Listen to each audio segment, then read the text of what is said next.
Students, मैं शबनम स्वागत करती हूँ आपका अपने YouTube चैनल ज्ञान श्री एजुकेशनल ट्यूटोरियल पर। तो फ्रेंड्स, आज हम करने वाले हैं क्लास 10th के लिए इंग्लिश में फर्स्ट साइड जो बुक है आपकी, उसका लेसन नंबर 2। लेसन का नेम है लॉन्ग वॉक टू फ्रीडम। तो जिसका लेखक कौन है? Written by Nelson Mandela. तो जो ये बुक है लॉन्ग वॉक टू फ्रीडम, ये नेल्सन मंडेला की ऑटोबायोग्राफी है, यानी कि उनके द्वारा खुद के द्वारा वो लिखी गई है। तो उसी का ही एक अंश यानी कि उसी का ही एक पार्ट आपकी बुक में दिया गया है कि Nelson Mandela long walk to freedom. तो इस लेसन में अब क्या दिखाया गया है कि नेल्सन मंडेला के जीवन के बारे में बताया गया है, उनके इतिहास के बारे में बताया गया कि भाई पहले उन्होंने क्या किया या किस तरह से उन्होंने संघर्ष किया। तो जो नेल्सन मंडेला हैं, उनका नाम आपने पहले भी कई बार सुन रखा होगा, जैसे कि हिस्ट्री में, पॉलिटिकल साइंस में, तो उनका नाम आता रहता है नेल्सन मंडेला। तो जो नेल्सन मंडेला थे वो बिलोंग करते थे साउथ अफ्रीका से। साउथ अफ्रीका यहाँ पर जहाँ पर काले लोग रहते हैं। तो जो नेल्सन मंडेला थे वो साउथ अफ्रीका के थे और वो क्या बने थे, यानी कि साउथ अफ्रीका के फर्स्ट ब्लैक प्रेसिडेंट के रूप में उन्हें चुना गया था। तो अब जो नेल्सन मंडेला हैं वो क्या बताते हैं कि भाई जो साउथ अफ्रीका के लोग थे वहां पर एक यानी कि अपार्थे नाम का एक क्या था, एक सिस्टम चला आ रहा था। ठीक है, उस अपार्थे में क्या होता था, यानी कि जो काले लोग थे और जो गोरे लोग थे उनके बीच में भेदभाव किया जाता था कि जो गोरे लोग थे वो काले लोगों को अपने पास बैठने तक नहीं देते थे, या फिर जहां पर गोरे लोग जाते थे वहां पर काले लोगों को जाने नहीं दिया जाता था। यानी कि उनके अंदर एक यानी कि बंदी बना रखा था, एक हिसाब से यूं लगा लो कि गुलाम बना रखा था, गोरे लोग उन पर शासन करते थे।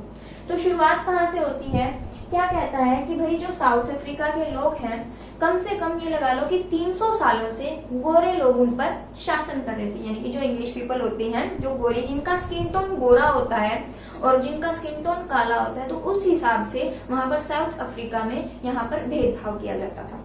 ठीक है, तो जो गोरे लोग थे वो लगभग 300 सालों से यानी कि 3 शताब्दियों से उन पर शासन कर रहे थे। लेकिन जो नेल्सन मंडेला थे वो भी साउथ अफ्रीका से बिलोंग करते थे, तो उन्हें ये चीज बिल्कुल भी पसंद नहीं थी। तो उन्होंने कई बार लड़ाइयां की, यानी कि इसका विरोध किया, ये जो अपार्थे जो सिस्टम था इसका विरोध किया। इसी चक्कर में उन्हें 27 साल की जेल भी हुई। लेकिन जेल में जाने के बाद भी उन्होंने हार नहीं मानी। क्यों नहीं मानी? क्योंकि वो क्या चाहते थे, वो आजाद करवाना चाहते थे। उनके मन में आजादी की भावना थी, स्वतंत्रता की भावना थी कि हर व्यक्ति को अपनी जिंदगी जीने का अधिकार होना चाहिए। उसके बाद जब वापस जेल से छूटे 27 साल के बाद, तो वहां पर क्या हुआ कि भाई जब छूटे तो वहां पर एक ANC पार्टी थी। ANC पार्टी मीन्स यानी कि अफ्रीकन नेशनल कांग्रेस। तो उन्होंने, जो नेल्सन मंडेला है, उन्होंने वो पार्टी ज्वाइन की। उसके बाद कई सालों के बाद एक डेमोक्रेटिक इलेक्शन हुए, यानी कि लोकतांत्रिक चुनाव हुए। तो उसमें जो क्या हुआ, टोटल 400 सीटों में से 252 सीटें किसको मिली? ANC पार्टी को मिली, जिससे कि वो ANC पार्टी ने जीत हासिल की। तो जीत हासिल की तो वहां पर नेल्सन मंडेला को first black president of south Africa के रूप में चुना गया। उसके बाद 10 मई 1994 यानी कि 10 मई 1994 को एक इनॉग्रेशन पार्टी हुई, इनॉग्रेशन सेरेमनी हुई, जिसमें क्या हुआ कि भाई नेल्सन मंडेला ने शपथ ग्रहण करनी थी। अब हमारे इंडिया में ही लगा लो, कोई भी जब बड़ी पदवी मिलती है, कुछ भी जब कोई बड़ा पद होता है, कोई प्रेसिडेंट बनता है, तो वहां पर एक शपथ ग्रहण समारोह होता है। ठीक है, तो वहां पर क्या होते हैं, बड़े बड़े डिग्निटरीज यानी कि बहुत बड़े बड़े ऊंचे पद पर रहने वाले लोग सभी उस इनॉग्रेशन सेरेमनी में आते हैं। तो वो जो इनॉग्रेशन सेरेमनी हुई थी वो कहाँ पर हुई थी? वो हुई थी यानी कि जो बलुआ पत्थर से बनी हुई मिट्टी होती है, यानी कि जो बलुआ पत्थर होता है उससे बनी हुई यूनियन बिल्डिंग्स, जो कि कहाँ की थी? प्रिटोरिया में। प्रिटोरिया में एक क्या था? Amphi theatre. एम्फी थिएटर का मतलब होता है जिसका कोई भी रूप और आकार नहीं होता, मीन्स खुला थिएटर, रंगभूमि बोलते हैं जिसको। तो उसमें थी वो समारोह आयोजित किया जा रहा था। तो सबसे पहले तो नेल्सन मंडेला थे वहां पर, तो उनसे मिलने के लिए बहुत ऊंचे ऊंचे पद के जो लोग थे, डिग्निटरीज थे, बड़ी बड़ी पर्सनैलिटीज थी, वो सब उन्हें मिलने आ रहे थे, मीन्स कॉन्ग्रेचुलेशंस बोलने के लिए आ रहे थे। तो वहां पर जो साउथ अफ्रीका की जो जमीन थी यानी कि जो धरती थी, वहां पर कम से कम 140 देशों से भी ज्यादा के देशों के लोग वहां पर उनसे मिलने के लिए आए हुए थे। लगभग 1 लाख, यानी कि हम लगा सकते हैं कि 1 लाख से ज्यादा लोग वहां पर उस समय इकट्ठा हुए थे। यानी कि ये कह रहा है कि जो साउथ अफ्रीका की जो धरती थी वो अब तक के इतने सालों में सबसे पहला समय यही आया था कि वहां पर इतने लोग इकट्ठा हो रहे हैं। तो उनकी जो इनॉग्रेशन पार्टी थी, इनॉग्रेशन सेरेमनी थी, जो वहां पर सभी लोग बहुत खुश थे, क्योंकि फाइनली 10 मई 1994 को उस दिन वो एक नया सवेरा लाया था। वो सुबह एक नया सवेरा लेकर आई थी। क्यों? क्योंकि उस दिन उन्हें उस जो अपार्थेड नाम का सिस्टम था उससे उन्हें आजादी मिलने वाली थी। तो जो नेल्सन मंडेला थे उस दिन अपनी बेटी, ठीक है, अपनी बेटी जेबानी के साथ थे। तो क्या कह रहे हैं कि नेल्सन मंडेला ने जब शपथ ग्रहण समारोह शुरू हुआ तो वहां पर जो फर्स्ट प्रेसिडेंट यानी कि जो थे ना, वहां पर सभी आए हुए थे, सभी बड़ी बड़ी डिग्निटरीज थे, बड़ी बड़ी पर्सनैलिटीज थी। तो सबसे पहले किसको बुलाया गया? डी क्लर्क को बुलाया गया, जिन्होंने किसके लिए शपथ ग्रहण की? सेकंड डिप्टी प्रेसिडेंट के रूप में उन्होंने शपथ ग्रहण की। उसके बाद थाबो म्बेकी को बुलाया गया, तो उन्होंने फर्स्ट डिप्टी प्रेसिडेंट के रूप में शपथ ली। और फिर मेरी बारी आई। मेरी बारी यानी कि नेल्सन मंडेला की ऑटोबायोग्राफी है, तो नेल्सन मंडेला खुद के बारे में बात बता रहे हैं। तो जब नेल्सन मंडेला की बारी आई तो उन्हें first black president of south Africa के रूप में शपथ ली। उसके बाद जब उन्होंने अपनी स्पीच में क्या बोला, ये मोस्ट इम्पोर्टेंट पार्ट है इस लेसन का, कि उन्होंने अपनी स्पीच में क्या बोला, किसे संबोधित किया। तो उन्होंने स्पीच में बोला कि भाई सबसे पहले तो जो यहाँ पर उपस्थित हुए हैं, हमारी खुशी में हमें संबोधित करने के लिए आए हैं, तो सबसे पहले तो उनको बहुत ज्यादा धन्यवाद। और उसके बाद कह रहा है कि भाई आज मैं अपने आप को इस मेरे देश के प्रति यानी कि पूरे साउथ अफ्रीका के प्रति अपने आप को समर्पित करता हूँ, डिवोट करता हूँ। और कह रहा है कि आज के बाद जो ये साउथ अफ्रीका के जो लोग हैं, इन्होंने जितने भी अत्याचार सहे हैं, यानी कि जो काले और गोरे का जो रंग भेद का जो इनका सिस्टम चला आ रहा है, उसको बिल्कुल खत्म कर दूंगा। और यहाँ पर जो भी कोई भेदभाव हो रहा है उसको बिल्कुल खत्म कर दूंगा। यानी कि इंसान को इंसान के बराबर ही समझा जाएगा, चाहे वो किसी जात का हो या फिर किसी धर्म का हो, या फिर उसकी चमड़ी का रंग चाहे काला है या फिर गोरा है, तो सबको बराबर माना जाएगा, सबको इक्वल माना जाएगा। तो ये नेल्सन मंडेला कहते हैं। फिर नेल्सन मंडेला क्या कहती हैं? उन्होंने बोला कि भाई जब भी कोई बात होती है, ठीक है, नेल्सन मंडेला बोल रहे हैं कि भाई जो हमारे स्वतंत्रता सेनानी थे, जैसे कि हमारे इंडिया में जब पहले सिस्टम था हमारा जाति प्रथा का, इंडिया में भी इस तरह का भेदभाव होता था पहले, जाति प्रथा। तो उसमें क्या होता था कि भाई जो ऊंची जाति के लोग थे वो नीची जाति के लोगों को उनके साथ अच्छा व्यवहार नहीं करते थे, यानी कि बहुत बुरा व्यवहार करते थे। जैसे कि ऊंची जाति के लोग अगर मंदिर में जा रहे हैं तो नीची जाति के लोगों को मंदिर जाना अलाउड नहीं था। अगर वो जिस कुएं से पानी ले रहे हैं तो नीची जाति के लोग उस कुएं से पानी नहीं ले सकते थे। तो इस तरह से जो फ्रीडम फाइटर्स थे, लाइक जैसे महात्मा गांधी थे, लाला लाजपत राय थे, इस तरह से जो भी थे, उन्होंने बहुत संघर्ष किया और हमारे देश को इस तरह से आजाद करवाया, यानी जो जाति प्रथा थी इसको खत्म करवाया। तो इसी तरह से जो साउथ अफ्रीका के लोग थे उनके साथ काले और गोरे का भेदभाव किया जाता था, ठीक है। तो जो नेल्सन मंडेला थे वो उनको इस चीज से आजाद करवाना चाहते थे। तो वो कहते हैं कि भाई हमारे जितने भी जो फ्रीडम फाइटर्स थे उनको तो बहुत ज्यादा धन्यवाद करते हैं, कि बहुत ज्यादा धन्यवाद है उनको तो, कि उन्हीं की वजह से आज हमें सफलता मिली है। लेकिन अफसोस जताते हैं कि वो इस खुशी में शामिल नहीं हो पाए हैं क्योंकि वो अब इस दुनिया में नहीं है। तो उनके फ्रीडम फाइटर्स के नाम बताते हैं। उसके बाद क्या होता है कि नेल्सन मंडेला बहुत ज्यादा खुश होते हैं। जब सारी स्पीच हो जाती है तो नेल्सन मंडेला अंत में बोलते हैं कि भाई हमारे साउथ अफ्रीका के जो लोग हैं अब बिल्कुल खुश रहेंगे, यानी मेरे हिसाब से कि मेरे जो मैं भी काम करूंगा, यानी कि जो भी मैं काम करूंगा मेरे देश के लिए, तो उनको मैं आजादी दिलवाऊंगा, यानी कोई भी किसी भी प्रकार का भेदभाव नहीं करेंगे। तो कह रहा है कि अंत में ईश्वर साउथ अफ्रीका के लोगों पर अपनी यानी कि अपना आशीर्वाद प्रदान करे और अपना आशीर्वाद बनाए रखे।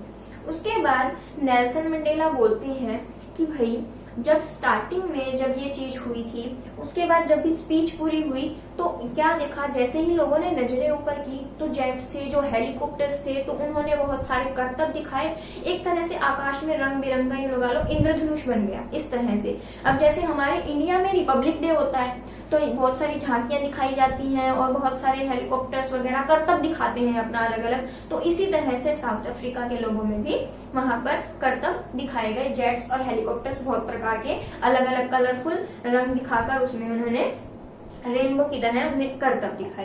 तो सबने बहुत एंजॉय किया, गाना गाया, नाचे सभी लोग, साउथ अफ्रीका के जो लोग थे। उसके बाद जो नेल्सन मंडेला कहते हैं कि भाई मेरे हिसाब से जब मैं बचपन में था, यानी कि जब मैं छोटा था, उसके बाद मैं बड़ा हुआ, फिर और बड़ा हुआ, तो मेरे हिसाब से हर मायने में स्वतंत्रता का अर्थ अलग अलग होता था। अलग अलग का मतलब कह रहे कि जब मैं बच्चा था तो मुझे यूं लगता था कि अपने घर से बाहर खेलना, यानी कि अपनी मर्जी से खेलना, वो मेरे लिए स्वतंत्रता है। ठीक है, रात की रोशनी में चांद सितारों के नीचे बैठकर मक्के के दाने भूनकर खाना, ये मेरे लिए स्वतंत्रता है। बैल की सवारी करना, ये मेरे लिए स्वतंत्रता थी। यानी कि बचपन के मायने बता रहा है कि मेरे लिए स्वतंत्रता का मायना क्या था। उसके बाद थोड़ा सा बड़ा हुआ, जब मैं कमाने लायक हुआ, तो मुझे ये लगता था कि मैं अपनी मर्जी के लोगों से पसंद करना ही मेरी स्वतंत्रता है, कि मेरी मर्जी मैं किसी से भी बात करूं, मेरी मर्जी में कोई भी काम करके कैसा पैसा कमाऊं। ठीक है, उसके बाद जिससे भी मेरी मर्जी होगी उससे मैं विवाह करूं और अपने परिवार को आगे बढ़ाऊं। इसी तरह से जब मैं और बड़ा हुआ, लेकिन अब मुझे स्वतंत्रता का मायना समझ में आया कि भाई अगर जो मेरे जैसा इंसान है तो उसे भी अपनी जिंदगी अपनी मर्जी से जीने का पूरा अधिकार है। तो अब नेल्सन मंडेला कहते हैं कि भाई जो साहसी आदमी होता है उसका मायना ये नहीं होता कि भाई वो बोलता है कि मुझे डर नहीं लगता। जो साहसी आदमी होता है वो बोलता है कि मुझे डर नहीं लगता, लेकिन साहसी आदमी का अर्थ वास्तव में वो नहीं होता, बल्कि साहसी आदमी वो होता है जिसने डर पर जीत हासिल कर ली है। ठीक है, तो वो इस तरह से इस बारे में बताता है कि भाई जिसने डर पर जीत हासिल कर ली है वो असल में बहादुर आदमी है। उसके बाद नेल्सन मंडेला वर्णन करते हैं कि भाई जब 20वीं शताब्दी थी, उसकी शुरुआत में ये जो अपार्थाइड सिस्टम था शुरू कैसे हुआ, तो कह रहा है कि भाई एक वॉर हुआ था, एंग्लो-बोर वॉर। तो उसमें क्या हुआ था कि जो अंग्रेजी लोग थे, यानी कि जो इंग्लिश पीपल थे, उन्होंने जो यानी कि साउथ अफ्रीका के जो लोग थे उनसे जीत हासिल की थी। तो जीत हासिल की तो उन्होंने अपनी सुप्रीमेसी बना ली, यानी कि उन पर शासन करने लग गई। तो शासन करने यानी अपने ही नियम, अपने ही कानून उन्होंने लागू कर दिए। तो उन्होंने ही एक सिस्टम बनाया था अपार्थाइड, जिसमें काले और गोरे रंग का भेद होता था। उसके बाद नेल्सन मंडेला कहते हैं कि जब 20वीं शताब्दी के अंत में फिर ये सिस्टम खत्म हो गया, जब नेल्सन मंडेला एक ब्लैक प्रेसिडेंट के रूप में चुने गए। तो क्या हुआ कि जब Nelson Mandela first black president of south Africa के रूप में चुने गए, तो नेल्सन मंडेला ने सोचा कि मैं अपने देश के लिए, अपने देश को इस तरह से आजादी दिलाऊंगा, यानी कि जब तक वो यूं नहीं कहेंगे कि हम आजाद हैं, हम अपने आप को फ्री महसूस करते हैं, तब तक इसका मतलब ये नहीं है कि मैं भी आजाद हूँ। तो नेल्सन मंडेला एक चीज ये बोलते हैं, कहते हैं कि अगर कोई भी इंसान होता है वो जन्म से ही घृणा लेकर पैदा नहीं होता। जैसे कि यानी कि जब भी कोई इंसान होता है तो उसके अंदर स्टार्टिंग से ही घृणा या नफरत नहीं होती है। जो उसके आसपास के जो लोग होते हैं, जिनके वातावरण में वो रहता है, वो उसे सिखाते हैं कि ये काला है, ये गोरा है, ये ऊंची जाति का है, ये नीची जाति का है। तो जो लोग होते हैं आसपास के, वो उसे घृणा करना सिखा देते हैं, नफरत करना सिखा देते हैं। तो नेल्सन मंडेला कहते हैं कि अगर वो इंसान घृणा करना सीख सकता है तो वो इंसान प्रेम से रहना भी तो सीख सकता है। बल्कि प्रेम से रहना तो उसकी नेचुरल फीलिंग है, यानी कि स्वाभाविक भावना है। वो प्यार करना यानी कि प्रेम करना तो पहले से ही सीख कर आता है। तो नेल्सन मंडेला कहते हैं कि हमें सभी लोगों को एक साथ रहने के लिए, यानी कि बिल्कुल प्यार से रहने के लिए, प्रेम भाव से रहने के लिए हमें एक काम करना पड़ेगा। क्योंकि नेल्सन मंडेला कहते हैं कि भाई अत्याचार करने वाला और अत्याचार सहने वाला दोनों ही एक तरह से बंदी होते हैं। क्योंकि अत्याचार करने वाला सोचता है कि मैंने अत्याचार सहने वाले को क्या कर रखा है, बंदी बना रखा है। ठीक है, लेकिन वास्तव में सच्चाई क्या होती है कि अत्याचार करने वाला भी एक हिसाब से जकड़ा हुआ होता है। किस तरह से जकड़ा हुआ होता है कि उसे भी नफरत की जंजीरों ने बांध रखा होता है। तो नेल्सन मंडेला का एक ही विचार है कि इन दोनों तरह के लोगों को आजाद करवाना है, मींस इस तरह की मानसिकता से दूर करना है। तो नेल्सन मंडेला अपनी स्टोरी में, इस छोटी सी स्टोरी में यही बताते हैं कि जो साउथ अफ्रीका के जो लोग हैं उन्होंने क्या किया, यानी कि साउथ अफ्रीका के जो लोग थे उन पर बहुत अत्याचार होते थे, बहुत कष्ट होते थे। तो नेल्सन मंडेला ने उन्हें उनसे छुटकारा दिलवाया और उन्हें बिल्कुल आजाद करवाया। तो स्टूडेंट्स, यहाँ पर मैंने आपको समरी करवाई है। अब देखते हैं इसके कुछ इंपॉर्टेंट क्वेश्चंस। तो अब हम करने वाले हैं इसके कुछ मोस्ट इम्पोर्टेंट क्वेश्चंस। तो क्या कह रहा है फर्स्ट क्वेश्चन में, how was 10 May a special day in South Africa, कि साउथ अफ्रीका में 10 मई का वो दिन था जो वो स्पेशल क्यों था। स्पेशल क्यों था, क्योंकि अब साउथ अफ्रीका लगभग 300 सालों से ही गोरे लोगों के अंदर काम कर रहा था, यानी कि गोरे लोग उन पर शासन कर रहे थे। तो आज फाइनली यानी कि 10 मई को उन्होंने संघर्ष किया, नेल्सन मंडेला के संघर्ष के द्वारा आज वो लड़ाई जीत गए हैं, यानी आज उन्हें स्वतंत्रता मिलने वाली है। तो इसीलिए वो 10 मई 1994 का दिन उनके लिए बहुत ज्यादा यादगार बन गया था, बहुत ज्यादा स्पेशल बन गया था। सेकेंड क्वेश्चन कह रहा है, who attended the freedom ceremony of south Africa, कह रहा है कि जो फ्रीडम सेरेमनी थी, यानी कि जो आजादी की जो सेरेमनी थी, वो साउथ अफ्रीका में किन लोगों ने अटेंड की। तो किन किन लोगों ने अटेंड की, क्योंकि 140 देशों से बहुत बड़े बड़े डिग्निटरीज और बहुत बड़ी बड़ी पर्सनैलिटीज आई हुई थी। तो उन सभी लोगों ने ये क्या किया, उस फ्रीडम सेरेमनी को अटेंड किया। और लगभग 1 लाख यानी कि 1 लाख से ज्यादा लोगों ने, जिसमें हर स्टेजेस के यानी कि छोटे से लेकर बच्चे भी थे, आदमी भी थे, औरतें भी थे और बूढ़े भी थे, तो सभी ने उस फ्रीडम सेरेमनी को अटेंड किया।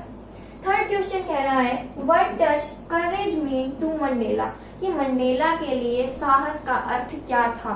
तो मंडेला के लिए साहस का अर्थ क्या था, वह कहता है कि भाई साहस वो नहीं होता कि जो इंसान ये बोले कि भाई मुझे डर नहीं लगता, ठीक है। उसके हिसाब से साहस का अर्थ वो होता है जिस इंसान ने डर पर विजय पा ली है, वही इंसान साहसी है, वही वीर है। उसके बाद कह रहा है, what being free mean to Mandela as a student, तो कह रहा है कि मंडेला स्टूडेंट के रूप में, मतलब उसके मतलब जो स्वतंत्रता थी, तो स्टूडेंट की जो उम्र थी उसकी, तो उसके लिए स्वतंत्रता क्या थी। तो उसके लिए स्वतंत्रता थी कि भाई स्टूडेंट की एज में कि जो उसका मन करे वो पढ़ेगा, रात को जितने बजे तक भी घूमने का मन करे, यानी जहां भी जाने का मन करे, तो स्टूडेंट की एज में उसके लिए स्वतंत्रता यही थी कि अपनी मर्जी से मैं कुछ भी करूँ। उसके बाद है, Why does Mandela say that one must learn to hate? कह रहा है कि भाई Why does Mandela say, Mandela क्यों कहते हैं कि भाई must learn to hate, कि इंसान को भी घृणा सिखाई जाती है। किस तरह से, कि जो भी कोई इंसान पैदा होता है तो घृणा लेकर तो पैदा नहीं होता, यानी जब इंसान का जन्म होता है, बच्चे का जन्म होता है, तो उसके मन में स्टार्टिंग से घृणा होती है, नफरत होती है किसी के लिए, बिल्कुल नहीं होती।